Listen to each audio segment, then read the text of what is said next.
Hebreos 11:8.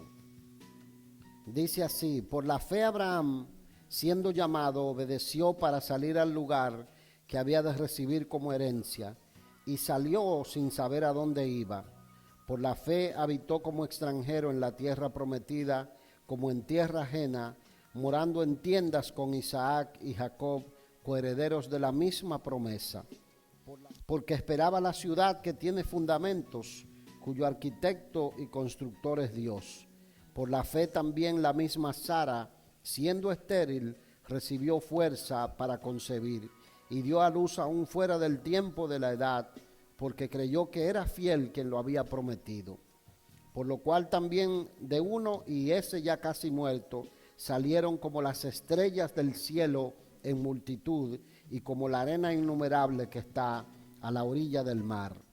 Por la fe, Abraham, cuando fue probado, ofreció a Isaac, y el que había recibido las promesas ofrecía su unigénito, habiéndosele dicho: en Isaac te será llamada descendencia, pensando que Dios es poderoso para levantar aún de entre los muertos, de donde en sentido figurado también le volvió a recibir.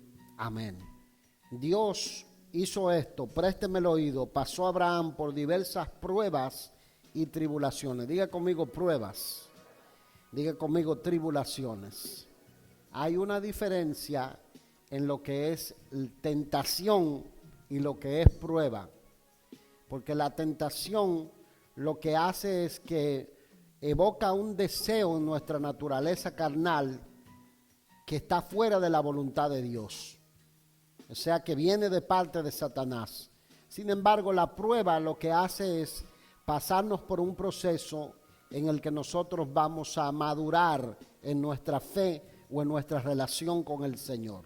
Entonces, sabemos la diferencia entre lo que es prueba y lo que es tentación. La tentación viene del diablo, viene de nuestra concupiscencia. Las pruebas vienen de Dios, vienen como procesos para madurarnos y para enseñarnos a nosotros cómo nosotros podemos fortalecer nuestra fe y ayudarnos a profundizar en nuestra relación con Él. ¿Cuántos quieren profundizar en su relación con el Señor? La Biblia dice que no nos podemos quedar en los primeros rudimentos, en cosas básicas, sino que tenemos que ir creciendo. El apóstol Pedro dijo que el Señor nos dio todo lo que necesitamos para la vida y la piedad por su divino poder. Dice que el apóstol Pedro en su segunda carta nos llama a añadir a nuestra fe un sinnúmero de otras cosas que son necesarias para la vida cristiana, para que no estemos ociosos ni sin frutos en cuanto al conocimiento de nuestro Señor Jesucristo. En otras palabras, que demos el fruto que Dios espera que demos. ¿Cuántos quieren ser fructíferos delante del Señor? Amén. Entonces es importante observar que cada una de las pruebas por las que Dios pasó a Abraham y a Sara tenían el propósito de quitarle la confianza de sí mismo, que ellos no tuvieran el énfasis en sí mismo, ni la tuvieran en los hombres, sino que su confianza y su corazón estuviera completamente consagrado a Dios. Cuando Dios nos está pasando por pruebas, es porque Dios quiere que nosotros quitemos el énfasis de nosotros. Y por eso es que a veces nos llega un momento en lo que uno dice: ¿y ahora cómo me libro de esta? ¿Cómo salgo de esta? ¿Cómo voy a...? Entonces uno dice: ok, solamente Dios me puede ayudar, no el chapulín colorado, ¿verdad? Sino el Señor, el Rey de Gloria, con su ayuda es el que nos va a sacar. De modo que lo que hace es que cuando pasamos una prueba, entonces es como que decimos: bueno, no voy a esperar a la siguiente para afirmarme en la fe y para buscar a Dios como Dios anhela. Y esto consiste en esto, mis amados, en que Dios no admite rivales ni sustitutos. La Biblia dice que servimos a un Dios que es celoso. De la misma manera que usted no compartiría a su esposo o a su esposa con nadie, Dios no quiere que nosotros compartamos el corazón, ¿verdad? Con nadie. Dios no quiere que tengamos el corazón dividido. Dios quiere tener el primer lugar en nuestras vidas. Y el primer paso para caminar con Dios es abandonar, ¿qué dice? Los ídolos que están en nuestro corazón, la idolatría. Dios no acepta fundamentos con ritos, ni con imágenes, ni con nada de lo creado. Él no acepta que nosotros lo confundamos con un rito en el que vamos y hacemos un rito y decimos, bueno, estoy adorando a Dios con este rito. Ni acepta que lo confundamos ni con becerro de oro, ni con ídolos baratos, ni con postalitas, ni con cuadritos, ni con nada. Dios es un Dios celoso. Y uno de los mandamientos es que Dios nos dice, yo soy Jehová tu Dios que te sacó de la tierra de Egipto. No te harás imagen de lo que está arriba, dice, en los cielos, ni de lo que está abajo en la tierra, ni debajo de la tierra, ni te postrarás a ella, ni la adorarás, porque yo soy Jehová tu Dios. Y Dios se describe a sí mismo como fuerte, misericordioso, clemente, tardo para la ira, pero que es un Dios celoso. ¿Verdad que sí? ¿Qué le parece a usted si en el screen saving de su celular su esposo tiene la imagen de otra persona? O en el screen saving de su celular su esposa tiene la imagen de algún, ¿verdad?, artista de Hollywood corpulento, ¿verdad? Y usted que parece, ¿verdad?, un lombriz que se tragó un frijol. ¿Usted se imagina? ¿Verdad que no vamos a quedarnos contentos con eso? Pues de la misma manera Dios dice, no te harás imagen, ni me confundirás con lo creado. Yo soy el Dios creador y quiere que nosotros nos relacionemos con Él, no por medio de imágenes, sino por medio de la fe. ¿Y la fe qué es? La fe es que nuestros corazones tienen la convicción libre de toda duda de que Dios es real, aun cuando nosotros no lo hemos visto con nuestros ojos. ¿Dice amén? De manera que yo quiero que veamos este héroe de la fe llamado Abraham, que llegó a convertirse en el padre de la fe. Abraham era un adorador de ídolos, así lo describe la palabra. Abraham vivía en la cuna de la civilización, de la primera civilización humana, en Ur de los Caldeos, en la Mesopotamia. Y de allí, mientras él está confundiendo a Dios con la creación y con objetos creados, dice que Dios le hace un llamado. Yo quiero que usted vaya conmigo a Génesis capítulo 12, versículo 1, perdón. Génesis 12, 1. Dice, pero Jehová había dicho a Abraham, vete de tu tierra y de tu parentela y de la casa de tu padre a la tierra que te mostraré, y haré de ti una nación grande, y te bendeciré y engrandeceré tu nombre, y serás bendición. Bendeciré a los que te bendijeren, y a los que te maldijeren maldeciré, y serán benditas en ti todas las familias de la tierra. Amén. Lo primero es la prueba del rompimiento, es la prueba de la separación, del sepárate, rompe con la tradición familiar. Y yo creo que como a todos los hombres y mujeres de Dios en la Escritura, lo primero que Dios hace con Abraham es llamarlo a abandonar los dioses de sus parentelas, sus supersticiones, sus costumbres idolátricas, y empezar a recibir dirección. Diga conmigo, dirección. Esa dirección no viene de los cuentos de la abuelita, ni de los cuentos del abuelo, ni de las tradiciones que pasaron de una generación a otra. Esa dirección viene de la palabra de Dios. Por eso es que al diablo le preocupa tanto que usted y yo leamos la Biblia. El diablo no quiere que usted y yo leamos la Biblia. Y si la leemos, algunos la leen como un horóscopo. ¿Usted sabía? La abren y dicen, a ver lo que Dios me tiene que decir aquí. Y entonces le sale, ¿verdad? Dice, te voy a enviar al desierto y allá te voy a matar de sed. Y dice, ay, eso no, padre, vamos a cambiar. Entonces, Dios no quiere que usted lea la Biblia como un horóscopo. Dios quiere que usted vaya a la palabra, usted medite lo que Dios le quiere hablar allí. Y entonces usted empezará a decir, ¿cómo aplico eso que Dios me quiere hablar a mi vida práctica, a mi vida real? Y lo que nosotros vemos es que la obediencia de Abraham lo que hace es que marca el comienzo para una genuina relación con Dios. Diga conmigo, obediencia. El secreto. Yo le dije que no sea muy inteligente. Yo soy average, ¿verdad? Yo quiero ser average. No quiero ser muy inteligente ni superdotado. En cuanto a la fe, yo quiero ser average.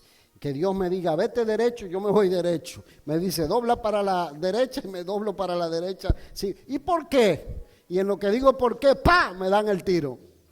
Entonces yo hago así, pst, doblo y después le pregunto, ¿y por qué? Pero ya estoy a salvo, ¿verdad?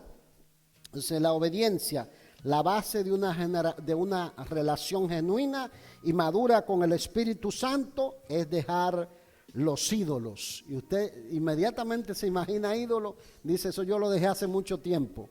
Pero a veces Dios trabaja con la música. Aleluya, gócese ahora. Con toda esa música llena de tristeza, llena de obras de la carne, llenas de celo, llena de competencia, a veces con las diversiones que compiten con el culto a Dios, 3 horas de videojueguito, y yo voy a insistir en esto, eso es lo que está trayendo problemas a la vasta de matrimonios jóvenes hoy en día, el tema de los videojuegos, aunque usted no lo crea. Cuando Daniel quería un jueguito, ¿verdad? Y fuimos en un momento a la tienda a mirar. Yo lo acostumbré a través de todos los años, hasta los 15 que tiene, que no videojuego. Y creo que alguien les regaló un Nintendo, un Wii o no sé qué fue. Y cuando lo juegas en 10 minutos le tenemos el reloj marcado, se acabó. Pero nada de que empezar a comprar videos ni nada. Y cuando voy a la tienda, todos los que están ahí son hombres de 35 años arriba. Y yo le digo a Analia, ¿tú crees que lo están comprando para los hijos? No es para los hijos, es para ellos. Entonces es porque la gran batalla, entonces uno tiene que, ¿verdad?, trabajar también con las diversiones que compiten con el culto a Dios. A veces las amistades que lo que te viven sembrando es incredulidad, que te viven sembrando negatividad, celo, envidia, chisme, murmuración. A veces también los familiares que, ¿verdad?, caen justo el día del culto, ¿verdad? Justo el día del culto, ¡pah!, caen. Llegan a la casa y dicen, no hay teléfono. No había teléfono. Pero caen justo, o te llaman, ay, vamos a llegar el día del culto. A mí me gusta la abuela de Analía, como en algunas épocas no habían, ¿verdad? Hasta el 2000 no habían celulares como nosotros teníamos. Y mucha gente no tenía teléfono y la gente caía, pum, de repente el domingo. Vamos a hacer el asado. Ella hacía así, le preparaba todo, le daba la llave y le dice, cuando vuelva de la iglesia hacemos el asado. Y si no quieren ir con ella, bueno, que se queden. Pero tenemos que trabajar con todos esos ídolos en el corazón si queremos tener una relación genuina con el Señor en la que podamos decir, tú eres el primero, el número 1 en mi vida. Dice amén. Sonríase que el Señor le ama. Mientras nosotros buscamos la voluntad de Dios para nuestras vidas y vamos escuchando su voz en su palabra, lo que hace el Espíritu Santo es esto, mis amados. Ilumina nuestras conciencias para que dejemos los ídolos que están en nuestro corazón. Yo puedo señalarle un sinnúmero de cosas, pero solamente usted y Dios saben qué cosas se convierten en ídolo en su vida o en la mía. Qué cosas están compitiendo con Dios, ¿verdad? A veces puede ser un uso excesivo de las redes sociales o de la tecnología o una dependencia absoluta de un sinnúmero de otras cosas que necesitamos sacar de nuestras vidas. A veces también puede ser el cafecito que no nos deja ayunar, ¿verdad? Aunque usted no lo crea, llegué a conocer cristianos en mi niñez que venían a la iglesia y en la iglesia se hacía mucho énfasis en los ayunos, a veces de manera incorrecta, porque el que no ayunaba, ¿verdad?, por ahí lo ponían en un rincón y había gente que porque no podía dejar el café se iban de la iglesia. Yo digo, ¿qué me puede a mí hacer separar del Señor? Nada. Dice amén. La voluntad de Dios con Abraham era que se convirtiera en el padre de la fe, además que fuera un hombre de verdad, temeroso de Dios y no de los hombres, y que dependiera de la economía del cielo y no de la economía de esta tierra. Las circunstancias no iban a determinar si Dios era fiel o Dios cambiaba de parecer. Dios sería fiel en el tiempo malo y sería fiel en el tiempo bueno, y eso es real para nosotros también. Alguien tiene que decirme amén. Entre las flaquezas que nosotros vemos de la vida de Abraham, nosotros observamos esto. Mire esto, porque uno tiende a aislar los personajes de la Biblia y decir, bueno, pero eso era Abraham, que tenía una fe extraordinaria. Yo no creo que yo llegue ahí. Pero oiga cómo era Abraham antes de tener su encuentro con el Señor. Era idólatra, era ambicioso, le gustaba adquirir posesiones para su propio beneficio, deleite, temía por su vida, temía a los hombres y no temía a Dios. Hablaba mentiras cuando se encontraba, oiga lo que hacía, cuando se encontraba bajo presión, hablaba mentiras. Tomaba decisiones basadas en emociones y sin consultar a Dios. Muy parecido a nosotros, ¿verdad que sí? Yo no sé usted, pero se parece mucho a nosotros. ¿Alguien dice amén? ¿O usted ya alcanzó el alto grado de santidad máxima? Para que me dé la fórmula, pues yo todavía no la he encontrado. Muy parecido a nosotros. Pero vemos, mis amados, que en cada prueba Abraham y Sara aprendieron de sus errores y no volvieron a repetirlo. Ahí está el secreto, aprender de los errores y tratar de pedir la ayuda a Dios.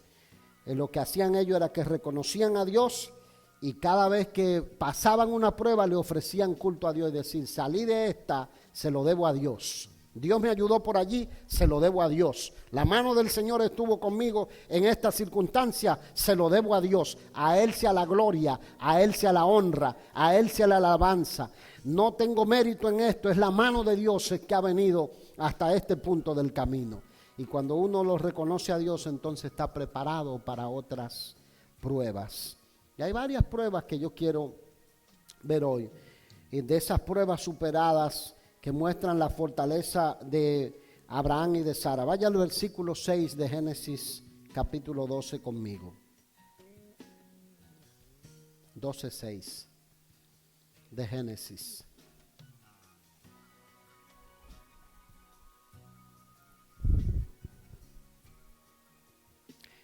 Dice, y pasó Abraham por aquella tierra hasta el lugar de Siquem, hasta el encino de Moré.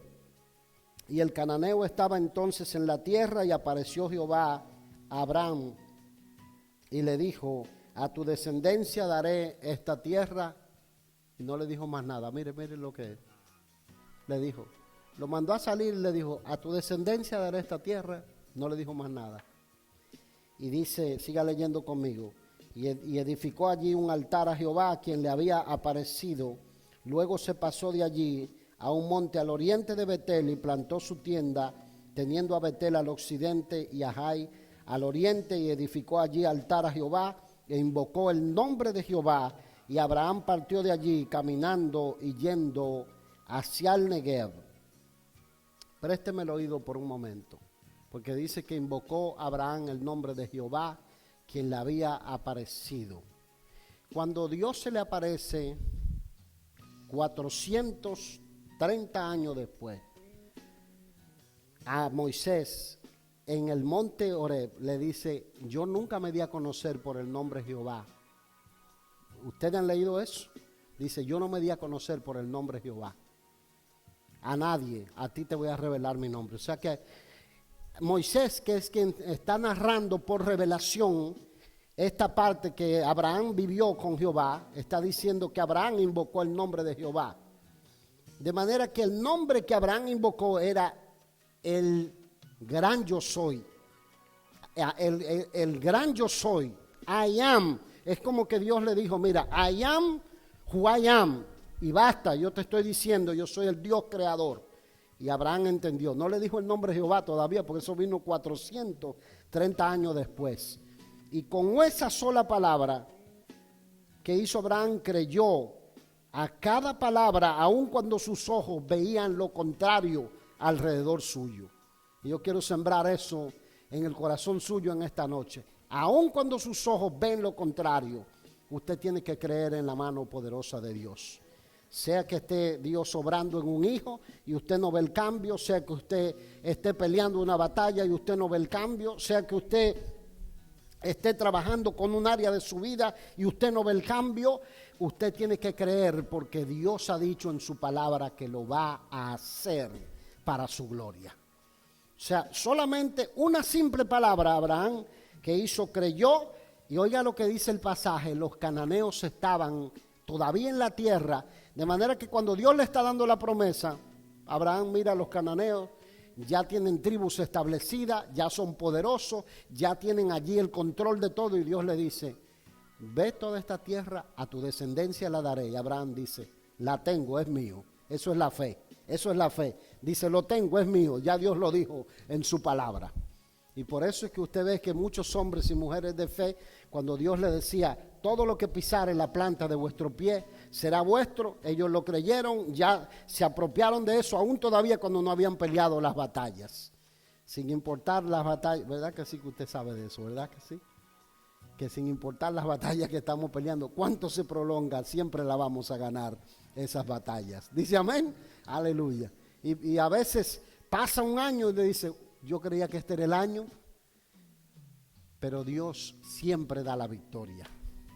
Saben que mucha gente predican fórmulas mágicas de cómo hacer las cosas. La única fórmula mágica es obediencia, la única fórmula mágica es temor de Dios y creer a la palabra de Dios y a sus promesas.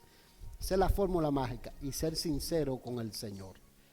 Y lo que hacen es, Abraham así que creyó, adoró, plantó su tienda y luego se movió con la palabra que Dios puso en su corazón. Dios le dijo, a tu descendencia daré esta tierra. ¿Sabe lo que creo? Présteme el oído a esto. Creo que en cada altar era una forma de consagrar a Dios los territorios que pisaba con sus pies y pedir dirección para la próxima jornada. Es decir, lo reconocía a Dios. Que hay gente que obtiene victorias o obtiene cosas y no lo reconoce a Dios. Este es un mérito mío, dicen. Este logro fui yo que lo alcancé. Y usted no se da cuenta que todo lo que usted obtiene, alcanza en la vida, es porque Dios lo permite, Dios lo actúa en su vida. Porque esto no es del que quiere ni del que corre, sino de Dios que tiene misericordia. ¿Hay algo que yo he aprendido? Hay que aprender a caminar con el Señor y dejar que Dios le dirija. Mientras hacía las notas para compartir esta palabra, recordaba que hace bastante años atrás, mientras nosotros sabíamos que recibimos una dirección de Dios para llegar a Lakeland, fui a visitar a un pastor que conocía y fui a hablarle, a pedirle consejos. Y cuando hablaba con él y le decía, mire, me voy a mudar a la Florida, era un pastor de mucha experiencia en plantar iglesias. Le pedí oración, hablamos un poco del viaje y él me dijo esto. Él me dijo, mire, empecé mi ministerio en Puerto Rico y yo creía que allí era que Dios me iba a utilizar y de repente las cosas cambiaron y me mudé a la ciudad de Nueva York. Y cuando en la ciudad de Nueva York yo decía, Dios me trajo aquí, donde estoy, las cosas me estaban saliendo como yo creía que era que yo pensaba. De repente Dios me dijo, aquí no es lo tuyo, no es aquí que yo te voy a usar. Y lo movió a Pensilvania.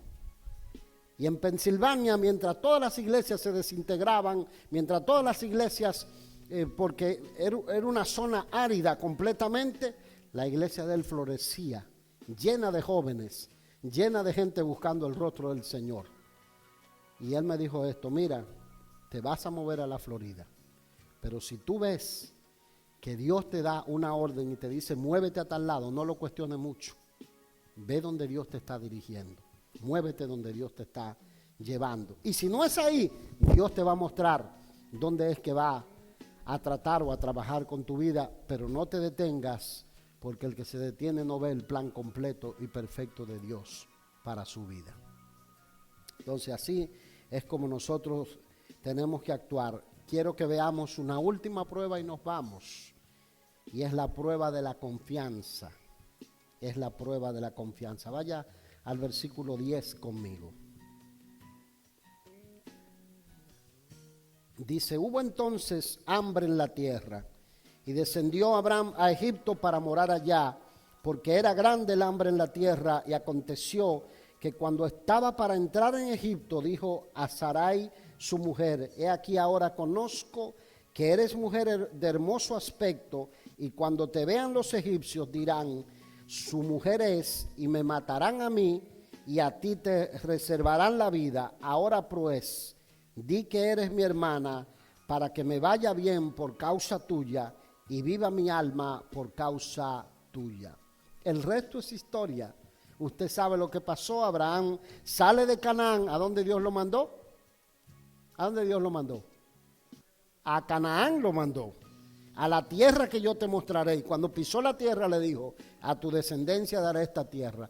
Pero las circunstancias, el hambre que vino, hicieron que Abraham pusiera la confianza en el granero del mundo, que en ese momento era Egipto. El propósito del hambre era probar la confianza de Abraham en Dios en medio de la crisis. Y entonces, ¿qué pasaba? Dios le iba a mostrar su fidelidad. Pero Abraham, ¿qué hizo? No superó esta prueba. Presta atención, no superó esta prueba. Abraham no pudo superar esta prueba porque puso su vida por encima de la integridad de la misma Sara. Porque cuando llega a Egipto, le dice a ella, mira, te van a ver que eres mujer hermosa, voy a perder todo. Acuérdense que le dije, el hombre, porque uno se hace la idea, Abraham, el próspero, el rico, el millonario, que Dios le dio todo. No, el hombre era un ambicioso al principio. Porque el problema no es las posesiones, el problema es el lugar que ocupan en nuestro corazón las posesiones. El problema es el valor que nosotros nos damos a nosotros mismos por encima de los demás. Y de esas pruebas nosotros tenemos que aprender. Abraham pone primero su propia vida que la integridad de su esposa. Quita la confianza del Dios que lo llevó hasta ese lugar, que lo había prosperado hasta ahí, y la pone en Egipto. Y dice, tuvo que recurrir a la mentira. ¿Y la mentira de quién es? Del diablo, porque allí en Egipto el faraón fue y le quitó a la esposa y la puso en el harén y la empezó, verdad que sí, a que la embellecieran. Todo eso para casarse con Sara, porque dice que era mujer de hermoso aspecto. Y de ahí es que yo dije, bueno, no se da un peso por una cosa fea. No, pero ustedes todos dicen que sí. Oiga, lo que yo le enseñé fue que no hay mujer fea, sino que hay marido pobre. Eso es lo que yo le enseñé. Entonces, por eso era de mujer de hermoso aspecto, porque el marido no era pobre. Dice, y Dios, ¿qué hace? Tuvo misericordia y usó su caída para mostrarle fidelidad y hacerlo volver a Canaán, donde él debió permanecer. Eso es lo que nos pasa a muchos de nosotros. Y con esta ilustración yo voy a cerrar esto, de esta prueba de Abraham. A mí me gusta graficar esto en ocasiones en que a veces las cosas vienen mal. Por ahí pierdes el empleo, por ahí los ingresos no son iguales y viene la tentación de vender tus casas. Y tú dices, Dios no me va a ayudar en esta área. Algunos entregan los carros y dicen, no voy a cumplir los pagarés, la letra de los carros. Algunos abandonan las carreras de la universidad por falta de recursos, porque depende de lo que dice la cuenta de banco o la circunstancia, y no entienden que si la carrera es de Dios, Dios se va a proveer cordero para el holocausto. ¿Dice amén? O sea, muchas veces se cansan de tratar a algunos con los hijos y dicen, ya yo no puedo más con ese hijo. Ya yo se lo entregué. Y no al Señor, no al Señor.